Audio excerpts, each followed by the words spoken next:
Today we're making jalapeno popper mushrooms. These are super easy to make and can be prepped the night before. Let's get started. First things first, we're gonna cook up about 4 slices of bacon. I did slice mine up beforehand, definitely not necessary. I don't even know why I did it. We're gonna dice this up even smaller later. While that's cooking, we're gonna prep our mushrooms. We're going with 16 ounces of whole mushrooms. I'm gonna rinse them off real quick. Okay, this bacon looks about done. Nice and crispy. We're gonna drain this and let it cool. Once your mushrooms are all clean, simply twist off the stems.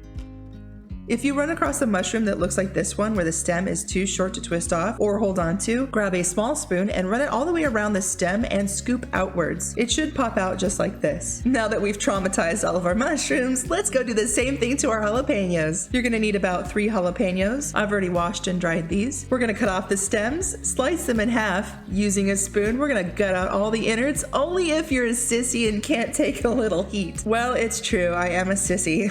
If you can take some heat, then leave in some of the white membrane. I cannot. I'll get the hiccups, something fierce. I do plan on making some traditional jalapeno poppers later this week. Maybe I'll go wild and leave in some heat. I'll get my cardiologist on standby.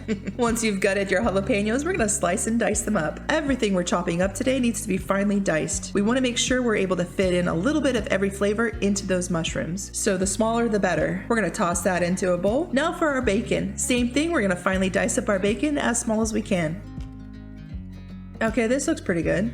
Into the bowl with the sissified jalapenos. While we're here, go ahead and add in 1 block of softened cream cheese. That should be about 8 ounces. We also need 1 tablespoon of minced garlic. I recently broke my garlic press, otherwise I would be using it right now. I thought I had a good one for a while there, but it broke in half. I know, right? I was shocked too. Some kind of beefy garlic broke my garlic press. Into the bowl with the rest of the goods. All that's left is some cheese. We need 1 cup of Monterey Jack cheese, shredded and divided. I'm going with the finely shredded side of my box grater. I figure the finer the better, since half of this is going in with the filling and the rest will be sprinkled on top. Take half and toss it into the bowl. Grab a fork and start mashing. I think the bacon is plenty salty, but if you feel like you want more, toss in half a teaspoon. I thought it tasted perfect without it, but it's personal preference, totally up to you. Okay, this looks pretty well mixed. I have our mushrooms on a foil-lined baking sheet. You could totally do this in a cast iron skillet if you prefer. I have taken our filling and tossed it into a piping bag. If you don't have one, a sturdy gallon Ziploc bag should work too. If you don't have either, a spoon is your weapon of choice. However, if you are using a piping bag, insert your bag all the way in and squeeze out the filling until it's level with the top. Once all of your mushrooms have been filled, top each with the remaining cheese.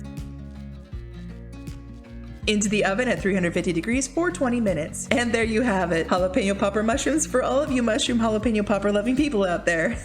I love this spin on a traditional popper. I'm such a mushroom fan, so this is right up my alley. Here's a recipe card for those of you that are interested. Let me know in the comments how hot you like your peppers. Are you a wild one or a fellow sissy? No shame if you can't handle the heat. My husband just smiles at me and shakes his head. That's all for today, folks. Thanks for watching. Don't forget to like and subscribe so you don't miss out, and I'll see you all in the next video.